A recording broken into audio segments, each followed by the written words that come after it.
Ah, tu l'as? Ouais. Ok, on redémarre? Ouais. Ok. T'es prêt? Ça tourne, hein? Hello! On se retrouve pour un nouveau voyage un peu spécial. Bon, après de petites péripéties, on va aller chez mon ancienne prof de maths qui a une école alternative qui s'appelle Sorel, et du coup là on est devant chez moi, Marguerite est venue me chercher. Je fais le taxi aujourd'hui. À la maison et on va démarrer pour on va où? On va à Anderlu, donc à l'école, c'est une école en plein air qui s'appelle l'école Sorel, comme tu l'as dit. Et on a 50 km à faire. Donc on va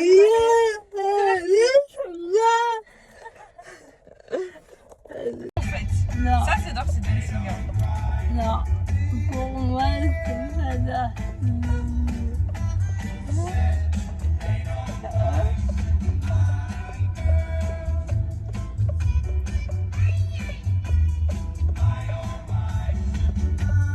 Et moi j'ai la version gratuite de Spotify, du coup je peux zapper que je pense 6 fois par heure. Ah ouais? Bah ouais. Après la musique, là, pour la première danse. Bah si, mais c'est en playlist aléatoire, donc... Bon, désolé, c'est moi qui fais la caméra. J'ai poussé sur mode disponible. ça. Dans les yeux d'Amina. Ouais.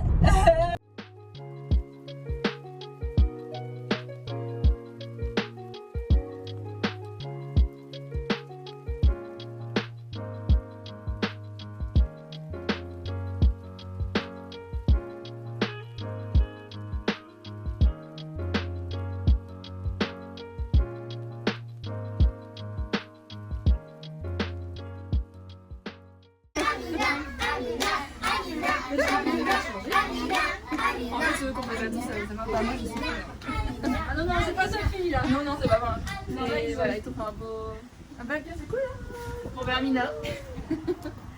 Et tous les enfants sauf les miens. Les amis, je propose que tout le monde dise son prénom. Ah bah oui. On va commencer de gauche à droite. Comment s'appelle Nicolas? C'est Soline. Soline. Bonjour. Comment s'appelle chérie? Lisa. Lisa. Moi, c'est Louisa. Moi, c'est Rosie. Gérard. Comment s'appelle mon chat? Bien parmi Néo. Zélie. Larry. Joël. Mathéo. Julia. Lise. Théo. Léo. Eline. Avec. C'est trop gentil. On tente, on pense. On va tenter le petit tour du bois. Oui, hein, oui. On tente de passer par là ou on fait le tour par Charline? Ouais, on va faire le tour. On t'emmène au rituel du bois. Ça te va? C'est un moment quand Ouais, même. au moment la partie, ouais, c'est vrai qu'il y a un. Ouais, il y a un grand muret.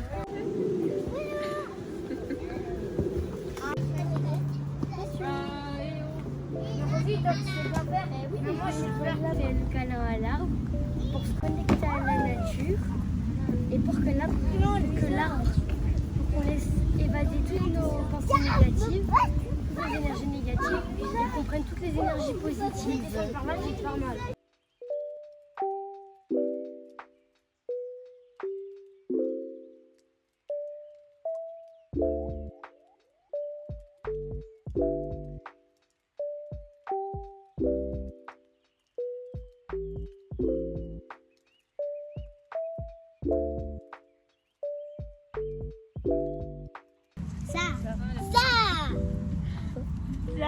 Ça. Attends Néo. Ça moi. Ça.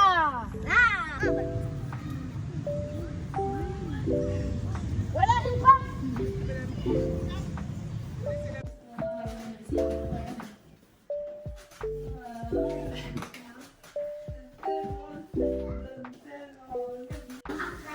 C'est le 6 Apprendre à transmettre, c'est le meilleur moyen de changer la face du monde. Trop beau. Merci. Regardez, on va faire un cadeau, ça. Il est quoi? Pour que ça règne, transmettre. Apprendre et transmettre sont les meilleurs moyens de changer la vie du monde. Oh, comme c'est beau! Et elle parle trop bien, hein. C'est génial, je disais quoi?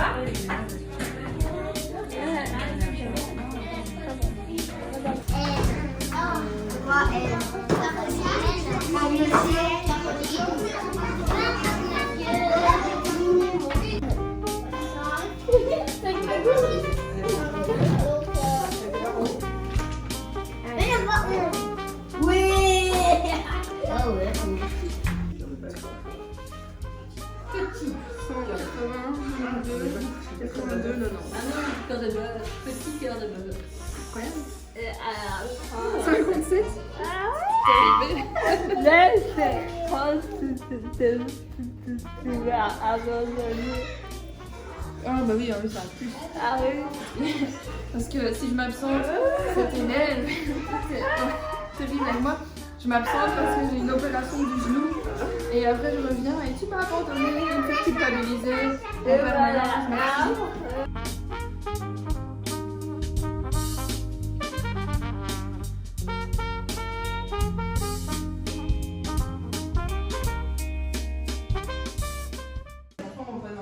Mais si moi je me reviens lundi, on voit que ça. Pourquoi t'as un peu ta bouche?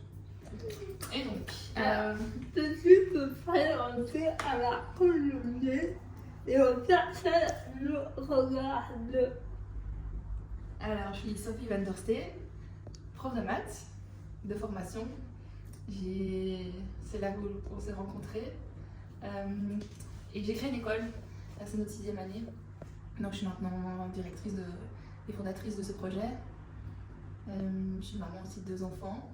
C'est aussi pour ça que j'ai créé l'école. Lorsque Larry avait l'âge de rentrer, j'ai entamé les démarches. Et voilà. Raconte-nous un peu ton parcours professionnel. Je pense que c'est justement le résultat de ma scolarité où elle a été compliquée. J'ai vécu des décrochages scolaires. Voilà. L'école faisait pas sens pour moi. Et je la repensais déjà à mes 15 ans. J'imaginais qu'est-ce qu'il me faudrait pour que je me sente bien. Parce que je subissais vraiment l'école en fait. Et quand j'en suis sortie, je me suis dirigée vers les études d'enseignante avec une passion en fait. Où là je me découvre cette passion et dans la pédagogie de façon autonome. Je me suis jamais arrêtée d'étudier une fois que j'ai fini mes études. Donc j'ai enseigné dans l'enseignement traditionnel pendant 1 année. Puis j'ai atterri à l'école intégrée où on s'est rencontrés. J'imagine qu'on en parlera un petit peu après. Et quand je suis partie de là-bas, je suis retournée dans le traditionnel. Là, petit à petit, j'ai changé radicalement de posture en allant vraiment dans mes valeurs, mais à fond, sans crainte. Et j'avais entendu tout part de Marie-Lise, une formatrice que j'ai rencontrée donc au sein d'une formation, qui a dit un jour que plus elle parlait, plus elle perd son temps. Et c'est une phrase qui m'a percutée parce que ça mettait en écho chez moi, que je ressens une logique incroyable et partant de ces mots-là, j'ai vraiment repensé toute ma façon d'enseigner. Pourtant, je crois, et tu l'as vécu avec moi, je pense que j'avais déjà une posture différente, mais là j'ai poussé à l'extrême la façon même de donner cours en fait.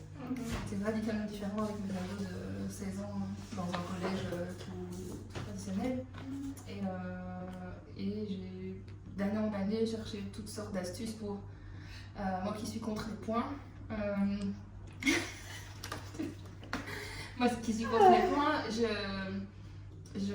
par exemple, j'ai vraiment essayé d'arriver dans un système qui l'utilise, de trouver quand même comment encourager mes élèves et à arriver à mettre l'erreur au centre de tout et dire en fait les maths, faut se tromper, c'est juste la vie, ça marche comme ça, et amener de la légèreté dans l'erreur, mais pas que, aussi de l'importance parce que c'est elle qui va nous faire évoluer. Maths c'est ça, c'est que faire des erreurs et puis comprendre.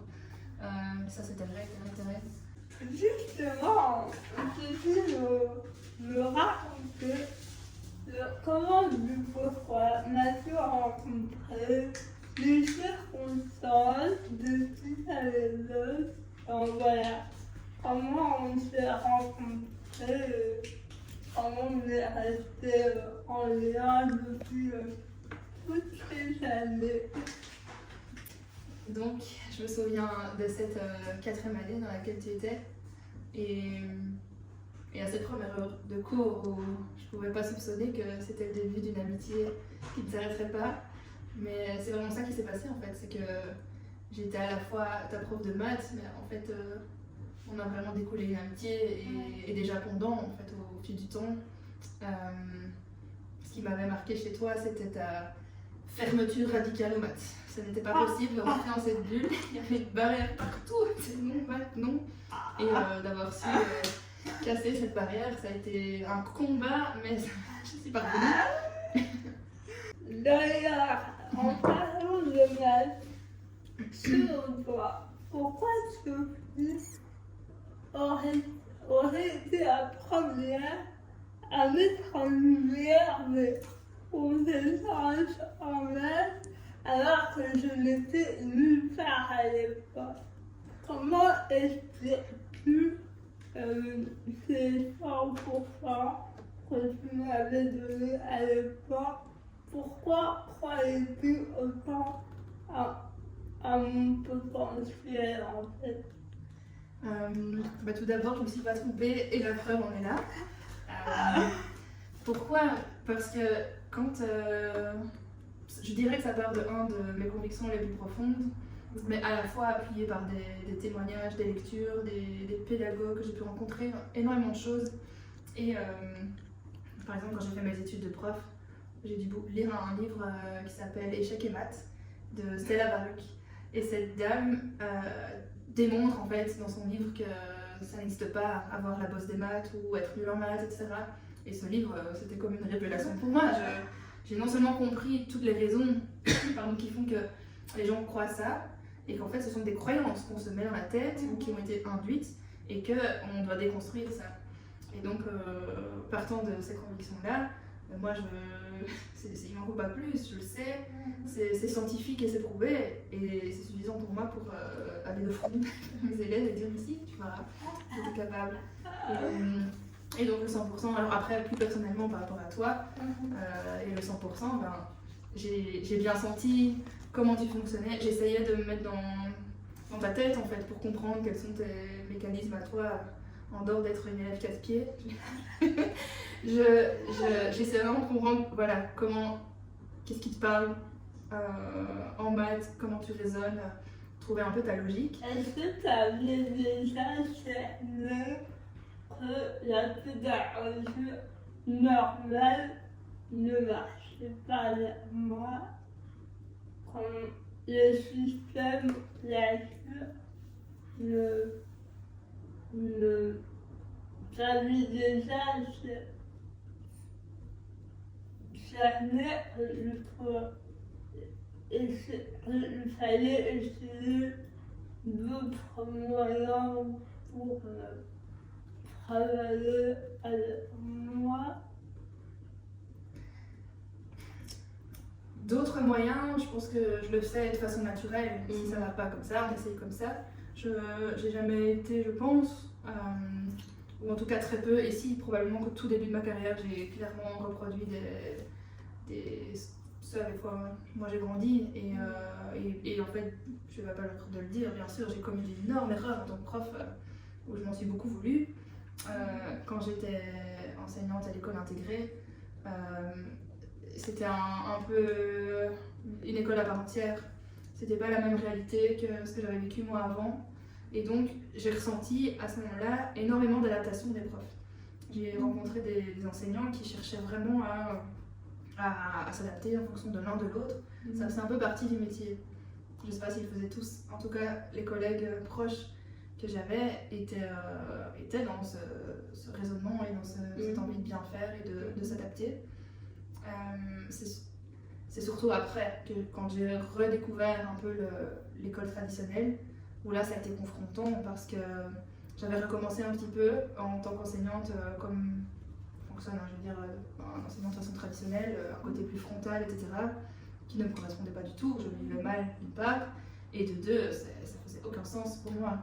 Donc à un moment donné, j'ai arrêté radicalement d'enseigner de cette façon.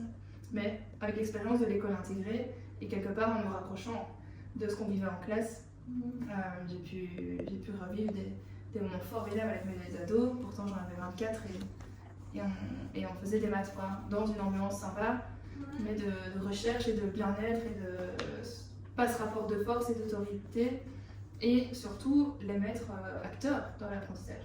Plus je parle, plus je perds mon temps, je l'avais bien intégré, mais c'est là où j'ai eu des résultats qui se sont vraiment entre guillemets enflammés en maths, où j'ai revécu plein de cas de jeunes qui se pensaient pas capables et qui ont réussi des examens. Or, dès le début d'année, ils n'auraient pas cru ça du tout. J'ai eu plein d'histoires comme ça. Qu'aurais-tu à dire à des élèves comme moi qui d'ailleurs en maths et qui manquent d'élan et de confiance? Je pense que j'aurais rien à lui dire, mais que ce serait plus à faire. Ce serait bien, enfin, un cours ensemble. Et je le mets dans une situation où justement, lui, il fera des maths, mais moi, je serai très concentrée sur sa confiance en lui. Et c'est ce que je faisais en classe. En fait, je les observais tous à ce niveau-là. Et ceux qui n'avaient pas besoin de moi parce qu'ils étaient hyper autonomes et qui n'avaient aucune difficulté en maths, ben, j'allais plutôt vers d'autres. Et ceux qui avaient plus de capacité allaient aider. Plus de capacité, j'aime pas ce terme, mais ceux en tout cas qui, à ce moment-là, en maths, maîtrisaient quelque chose, allaient pouvoir aider d'autres. Alors ceux qui avaient plus de mal au départ, dès qu'ils ont acquis quelque chose, ils allaient... Et en fait, voilà, je crée cette ambiance d'entraide. Et donc, l'élève, je reviens à ce que tu disais, celui qui aurait du mal, je ferai en sorte en tout cas de le mettre dans une situation comme ça, où partant de ce qu'il pense, ben, il va se retrouver à donner un cours et une explication à quelqu'un d'autre, et après se dire que lui-même se rend compte, c'est moi qui ai expliqué ça, et ça change tout. Joël, c'est un projet d'école, une école, qui existe maintenant depuis 6 ans. C'est notre secondaire, pardon, notre sixième année. Et où l'objectif principal est l'épanouissement de chaque enfant. On leur offre une pédagogie et on a envie qu'ils passent leur CEP parce que le système veut ça. Et on essaie de les accompagner, mais d'une façon totalement autre. Je cherche la solidarité chez les enfants. Parce que pour s'en sortir, après, en tant qu'adulte, si on n'est pas solidaire, c'est compliqué. Et donc, en tant que valeur, pour qu'ils soient solidaires, le cadre est important. Et donc, on a des enfants ici qui sont en décloisonnement d'âge, de 3 à 12 ans, et ça aide énormément. Alors, Sorel n'est pas la formule magique, ni la meilleure école du monde. On se bonifie d'année en année, on essaye de s'améliorer. Cependant, le côté décloisonnement d'âge, je pense que ça, c'est une force qui mériterait d'aller partout. Je pense que c'est une évidence que c'est quelque chose de fondamental pour que les jeunes se serrent les coudes en fait, et s'entraident et acquièrent une confiance en eux. Il n'y a pas vraiment de classe maternelle, primaire, repas. Si, on a un groupe maternel qui ont été renommés le groupe des écureuils. Il y en a les aventuriers, le groupe primaire, où ils sont tous ensemble. Et de façon générale, le matin, chaque groupe a son local et l'après-midi, ils sont tous ensemble. De façon globale. Quand maintenant on travaille sur un projet comme le théâtre, par exemple, ils sont forcément tous ensemble. Donc il y a les deux. Comment les amis on est dehors. Oui. Le moment, ça a été quand je cherchais une école pour mon fils qui était en âge de rentrer à l'école, tout doucement.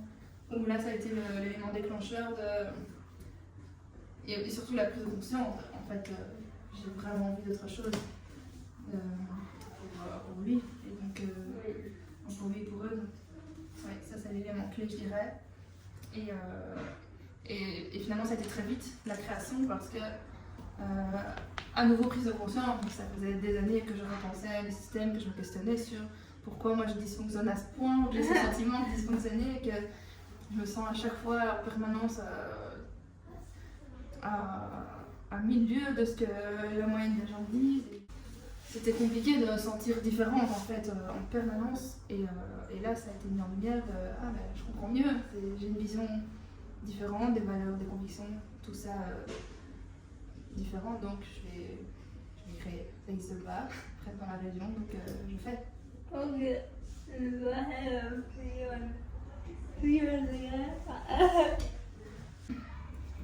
Une des grandes particularités qui différencie un petit peu, et c'est à Sorel et toutes des écoles alternatives, c'est qu'il n'y a pas de points, il n'y a pas de système de points.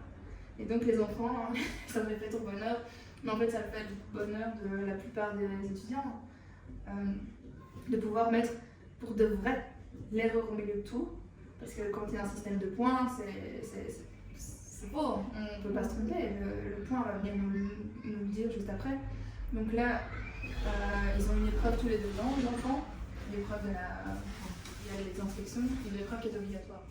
Et ça leur laisse 2 ans où ils sont en permanence dans de l'apprentissage, que ce soit de façon totalement informelle ou formelle. On travaille dans le locaux, en travaillant en avançant dans la matière. En fait, il n'y a pas cet endroit qui vient dire stop, maintenant tu dois être capable de faire ça. Et donc, quand ils commettent des erreurs, ils savent qu'elle est là pour nous guider et nous réajuster quelque chose ou nous dire là, attends, c'est pas compris. Et ils savent que c'est un outil. Et je ne vois pas d'autre moyen de mettre l'erreur comme outil. Je ne vois pas une autre façon de faire, si ce n'est exclure les points. Ou avoir un autre système de cotation.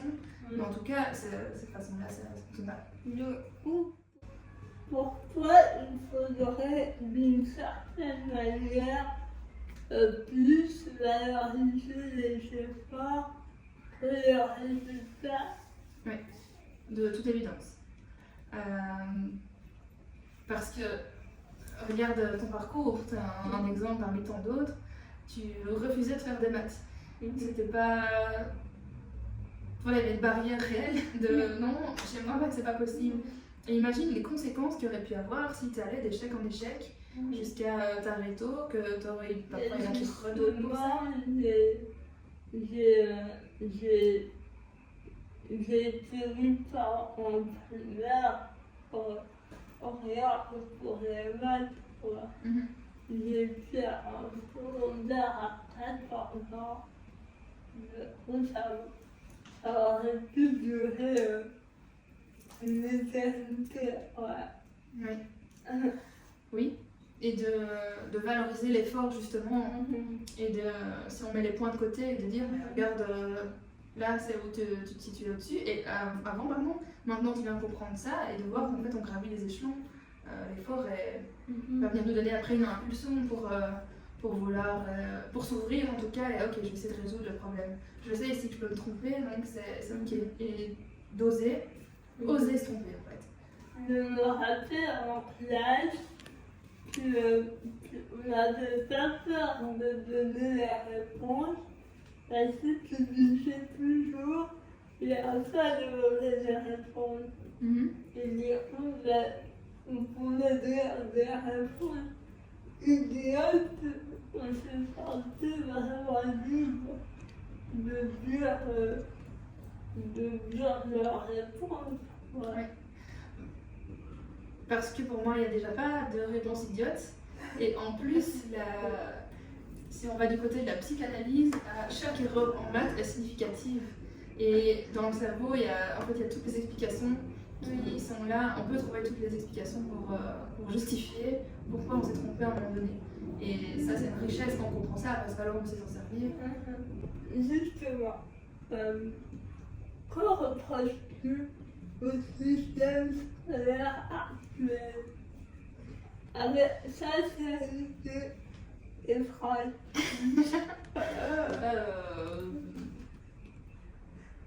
Beaucoup de choses.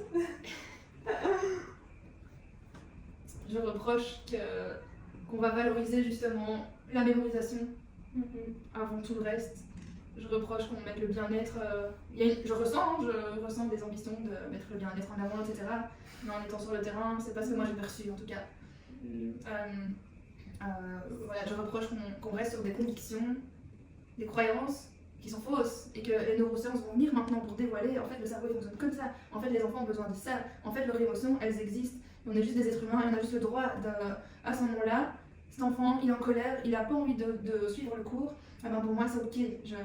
Parce que je mets en avant tout qu'on est des êtres humains et que partant de là, on compose. Et je sais pas, l'école, elle impose sa façon de faire pour tout le monde à un moment donné, en cherchant tout doucement. Alors je ressens très fort que les jeunes profs, j'ai mes jeunes anciens collègues qui essayent vraiment de fonctionner différemment et que j'aurais vécu un autre parcours, je pense, si j'avais rencontré des profs, parce qu'il y avait un réel besoin de bien-être.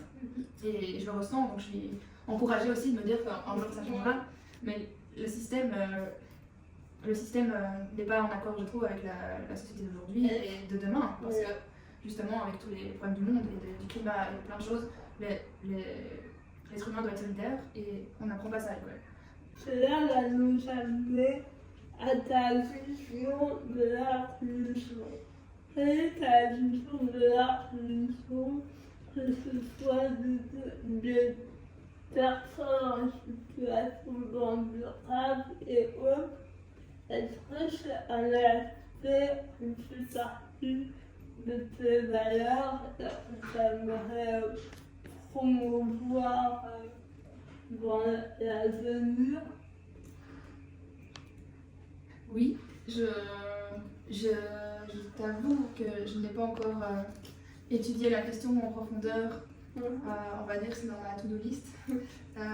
Mais par exemple, une journée de partage comme aujourd'hui, où tu viens, où les enfants te rencontrent, moi ça me met en lumière plein de choses. Notamment, on a voulu que tu te sentes accueilli et mettre des rampes. Mais avec le timing qu'on a eu, voilà, j'avais pas su faire mieux que ce matériel-là. Cependant, moi ça me met ça en lumière. C'est le fait de. En fait, ça devrait être juste une norme, être comme ça partout, ou partout, oui, pour que ce soit juste normal en fait. Voilà, mais dans les projets d'inclusion, en tout cas, c'est évident pour moi que tout le monde peut avoir sa place. Parle-nous un peu de la Sophie ado et enfant et ado. Quels étaient ses rêves et ambitions? Oula, quand j'étais ado, c'est dur comme question. Est-ce que tu me dis souvent, j'ai l'impression de ne pas avoir quitté l'adolescence? J'écoute, je me demande quelle était la Sophie ado. Est-ce qu'elle était déjà en revendication? Oui. J'ai eu un parcours, comme je l'ai dit tout à l'heure, scolaire difficile quand même, de décrochage et du coup également j'ai pas envie de respecter les règles parce que je suis pas d'accord avec ces règles-là. Donc oui, qui au départ,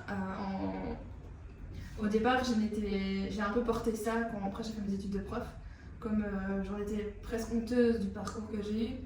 J'arrive avec tous des futurs profs où le parcours, je suis tout droit, nickel. Je me disais oh là là, mais moi ce que j'ai fait à l'école, c'est catastrophe. Mais en fait, et donc les rêves à ce moment-là étaient très limités parce qu'il y avait aussi un énorme manque de confiance. Et puis un jour, j'entame mes études et puis là je me rends compte en fait à quel point j'avais facile, ça arrivait tard, que si j'étudiais de telle façon, en fait ça allait tout seul. Je suis capable de faire ça, ok, pas cru du tout, je pensais que j'allais galérer tout le temps et donc je prends seulement conscience mais quel âge, 24 ans ou 25 des capacités que j'avais. Donc là, c'est wow, je ne m'étais pas vue comme ça en fait avant, mais du tout, pendant du coup plus de 10 ans. Et donc c'est à partir de ce moment-là que je commençais à rêver, mais avant, je ne me l'autorisais pas. Maintenant, je m'autorise tout, mais avant, c'était impossible. Donc ça, c'était l'ado avant, oui. Rébellion, en fait. Je dois dire le mot quand même. quels sont tes projets futurs à venir sur le piano, etc. Oula. Mes projets à venir. Il y a pour Sorène évidemment l'ambition de poursuivre en créant une école secondaire, en résumé. Là, j'ai un nouveau projet qui va débuter, c'est en tant que formatrice via Marie-Mélis, donc la pédagogue qui a été et qui sera toujours, je pense, ma mentor dans le milieu des maths. Et là, une formation liée à la confiance en soi, donc je suis honorée de pouvoir donner moi-même. Dans les projets, il y a aussi être conférencière. Et là, il y a un début de quelque chose qui est en train de se créer. Et alors, au niveau de ma passion, qui est le piano, tu l'as mentionné, bah là, avoir des rêves, j'en ai plein, mais je reste aussi les pieds sur terre et on verra bien. En tout cas, j'ai sorti un premier album et voilà, c'est une première.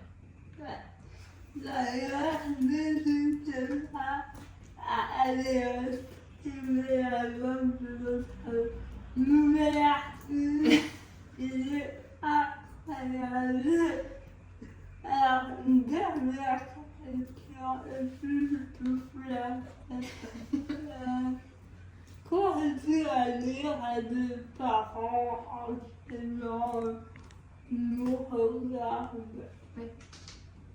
Oh. Je dirais que ce qui m'emporte moi le plus, c'est de viser une relation de qualité avec mes enfants. Et que je crois que c'est la base de tout. Quand on rencontre sur notre chemin un jeune enfant qui porte une maladie grave, ça nous met une claque et on se dit mais en fait l'essentiel il est là. C'est d'être en bonne santé ensemble. Et donc quand je vois la pression que tous ces jeunes subissent parentale, mais venant d'une bonne intention, et je le précise, je le mentionne très très fort, ça vient toujours d'une bonne intention parce que le parent a envie du meilleur pour son enfant. Et donc je n'émets aucun jugement dans ce que je dis. Mais juste, oui, ce que j'ai envie de dire, c'est l'épanouissement d'une relation de qualité, c'est fondamental. Et pour moi, le reste en découle. Et l'enfant, ouais, c'est un peu moralisateur ce que je dis là, mais j'ai l'impression. Mais en tout cas, l'enfant, alors, il a sa place pour être lui-même, avec qui il est vraiment. Et voilà, c'est moi le plus important, je le vois là. Ça va. C'est un grand merci pour cet échange très enrichissant. Merci à toi. Et si tu as quelque chose à rajouter, la caméra est à toi. Suivez Amina surtout, parce qu'elle est formidable. C'est incroyable.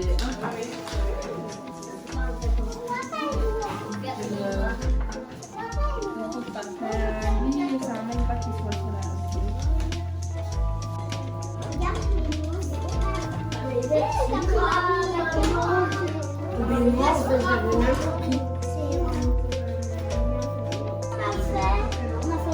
Vous savez ce qu'Amina a fait?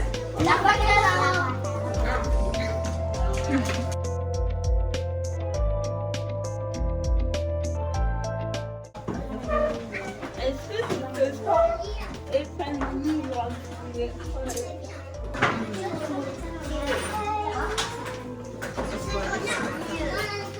Est-ce que tu imagines changer d'école un jour? Non. Non. Est-ce que tu te sens en sécurité à l'école? Ouais. Est-ce que tu aimes aller à l'école? C'est chouette l'école parce qu'on se fait pas disputer, on n'a pas juste une prof et on n'a pas toujours des calculs. Tu me dis quand tu vas faire la nuit. Et Du coup, voilà, on a passé une journée à l'école alternative Sorène où nous avons été chaleureusement accueillis avec mon amie Sophie. J'espère que le contenu de cette vidéo un peu spéciale vous aura plu. N'hésitez pas à vous abonner pour de prochaines aventures et d'ici là, je vous fais de gros bisous. Ciao.